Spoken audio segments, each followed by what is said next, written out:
The knock on the apartment door came at exactly 7:42 p.m., sharp and deliberate, like someone who had rehearsed the rhythm. Ethan Harper froze mid-sentence, his fork hovering over half-eaten pad thai. Across the small dining table, his girlfriend Mia Chun looked up from her phone, eyebrows raised.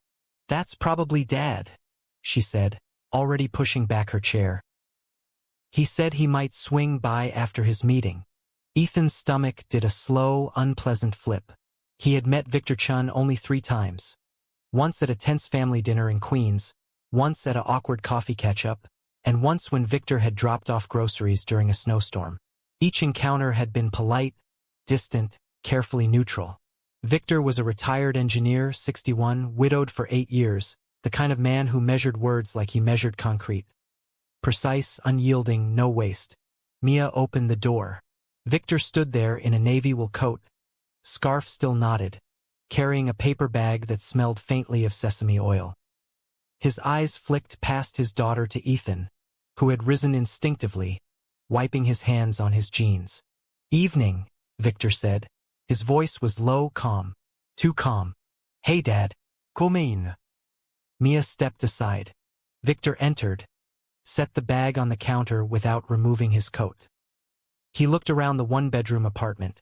Exposed brick, mismatched bookshelves, the couch Ethan had helped Mia pick out last spring, like he was cataloging evidence. "I need to speak with Ethan," Victor said. No preamble. "Alone." Mia blinked. "What? Why?" "It's private." Ethan felt the air shift, thicken. He glanced at Mia. She looked as confused as he felt. But there was something in Victor's posture, shoulders squared, jaw set, that made argument feel pointless.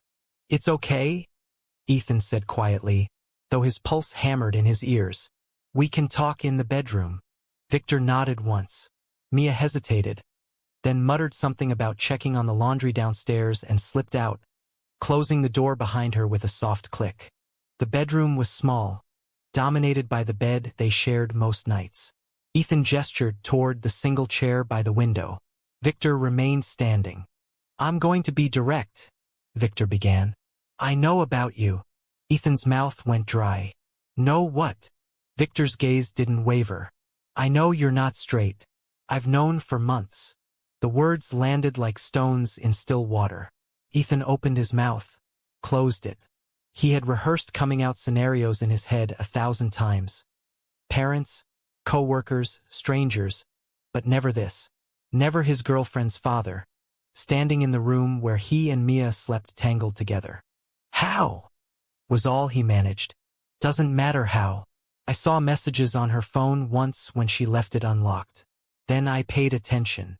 The way you look at her, friendly, protective, but never hungry. The way you flinch when she kisses you too long in front of me. I'm not blind, Ethan." Ethan sank onto the edge of the bed. His legs felt unreliable. "Mia doesn't know." "I figured." Victor exhaled through his nose. "That's why I'm here. Not to out you to her. Not yet. I want to understand something first." "Understand what?" "Why you're doing this. To her. To yourself." The question wasn't angry. It was almost gentle, which made it worse. Ethan stared at the carpet, tracing the worn path where they walked every morning. "I love her," he said. "As a person. As my best friend. But not as a woman." Silence stretched. Ethan felt exposed, peeled open. He had spent years convincing himself the distinction didn't matter. Mia was kind, brilliant, funny. She made him laugh until his sides hurt. She understood his references to old sci-fi shows without explanation. They fit. Everyone said so. But the truth had been there all along, quiet and patient, waiting for a moment like this. "I tried," Ethan whispered. "I really tried." Victor finally sat, the chair creaking under him. "I tried too once." Ethan looked up sharply. 40 years ago, Victor continued. Different time, different city. I met a man in graduate school, Michael. We were roommates. It started as friendship. Then it wasn't. I told myself it was a phase. I met Mei Ling, Mia's mother. She was everything society said I should want. Smart, beautiful, stable.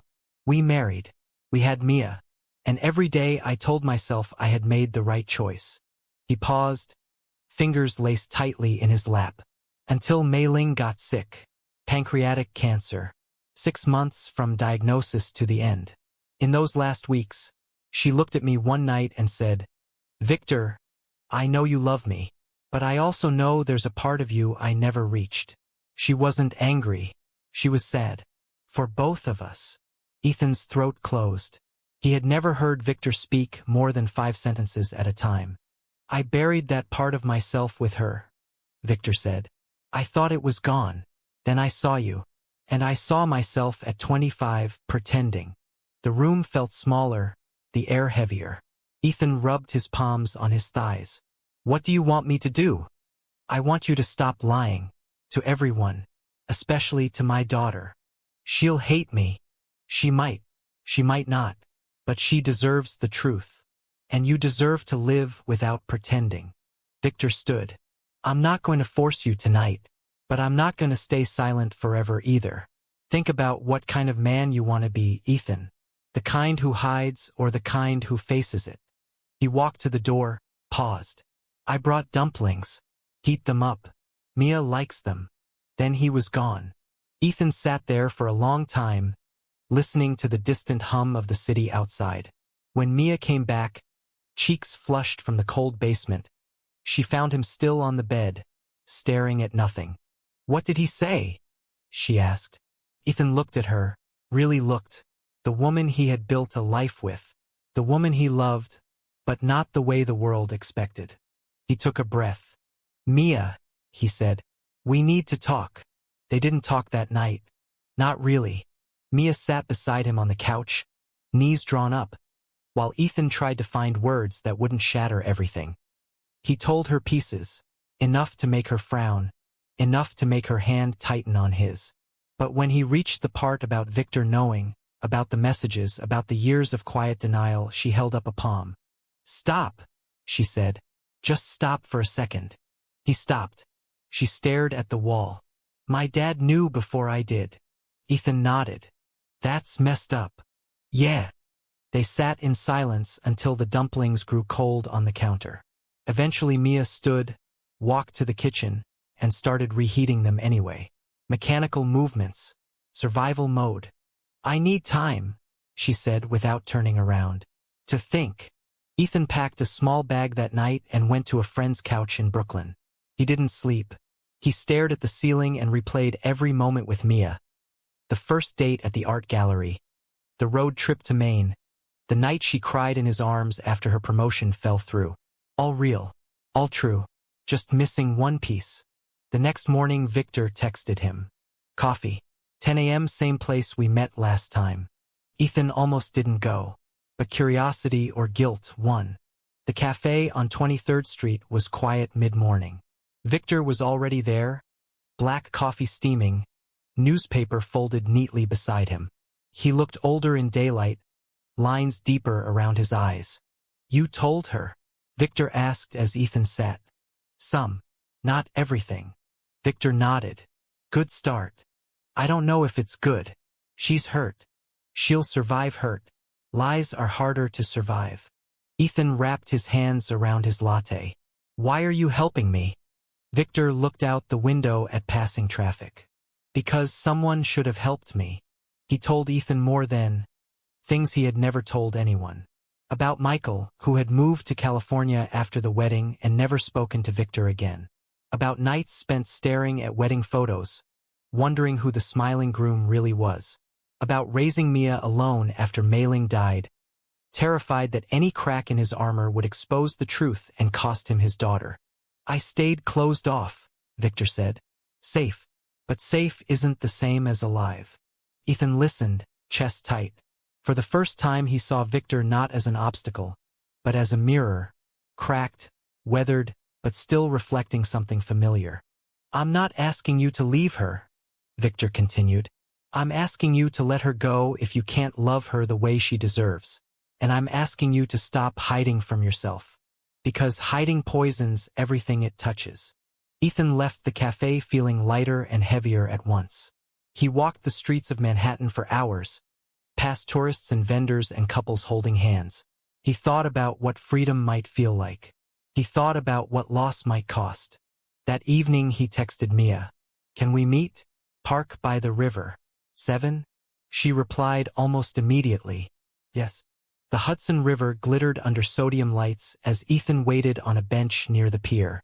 Wind carried the salt smell of water and distant horns from New Jersey. Mia arrived wrapped in her red coat, hair loose, eyes guarded. They walked without speaking at first. Past joggers, past dog walkers, past an old man feeding gulls. Finally she stopped at the railing. "Dad called me after you left last night."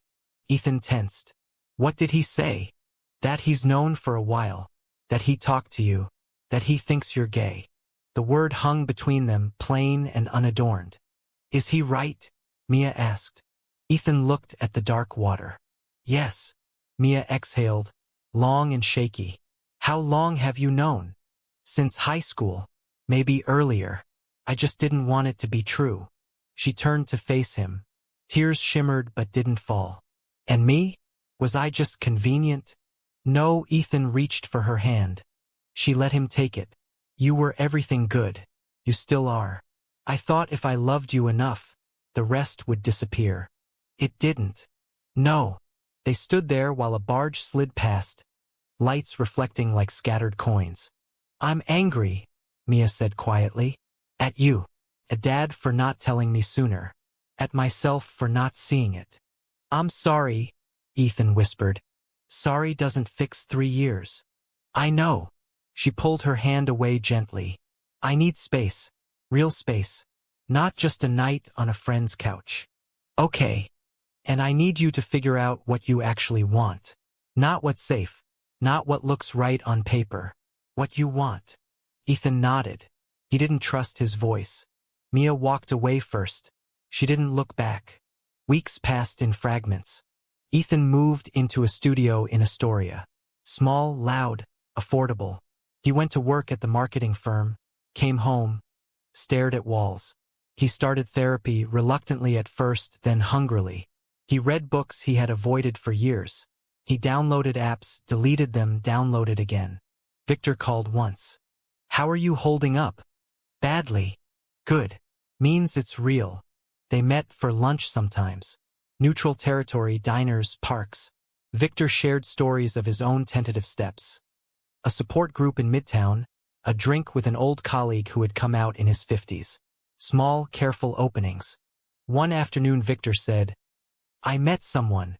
Ethan paused mid-bite of sandwich. "Yeah. His name is Paul. Widower. Teaches history at Hunter College. We talk. That's all for now." Ethan smiled despite himself. "That's good." "It's terrifying." "Yeah." Mia texted sporadically. Updates about work. Photos of her new apartment in Williamsburg. Once, a picture of her with friends at a bar, laughing. Ethan stared at it until his eyes burned. Then one evening she called. "I'm ready to talk," she said. All the way. They met at their old favorite Thai place, the same table, same booth. Everything felt different. Mia looked across at him. "I've been thinking a lot. About us. About what I wanted versus what I needed." Ethan waited. "I wanted the life we planned. The apartment, the dog, the holidays with both families. But I needed someone who looks at me the way I look at them. All the way." Ethan swallowed. "I never stopped caring about you." "I know. But caring isn't the same as being in love." "No." She reached across the table, squeezed his hand. "I forgive you. Not because it was okay. But because holding on to anger is heavier than letting go." Tears slipped down Ethan's face. He didn't wipe them away. "I'm proud of you," Mia said, "for finally choosing honesty." They talked for hours. About the past. About the future. About how friendship might still be possible someday. When they parted, she hugged him tight. "Be brave, Ethan." He walked home under streetlights, chest aching but clear. 6 months later, Ethan stood on the rooftop of his building, phone in hand. Summer air warm against his skin. Below, the city thrummed. Taxis, laughter, life. He had gone on dates. Awkward ones, Sweet ones that ended in soft kisses under awnings. He had told his parents. Tearful, loving, surprised but supportive. He had started writing again, stories he had buried for years. Victor and Paul were serious now. They hosted dinners, small gatherings where Ethan was always welcome. Family redefined. Mia was dating someone new. A woman named Lena, sharp-witted and gentle. They posted photos together. Ethan liked them. It hurt less each time. He opened his messages. Typed, "Hey, been a while. Coffee sometime? Just to catch up." He hit send before he could overthink. The reply came minutes later. "I'd like that." Ethan smiled at the skyline. For the first time in years, the future felt wide open. He had lost a girlfriend. He had gained himself. Was it worth it? You decide.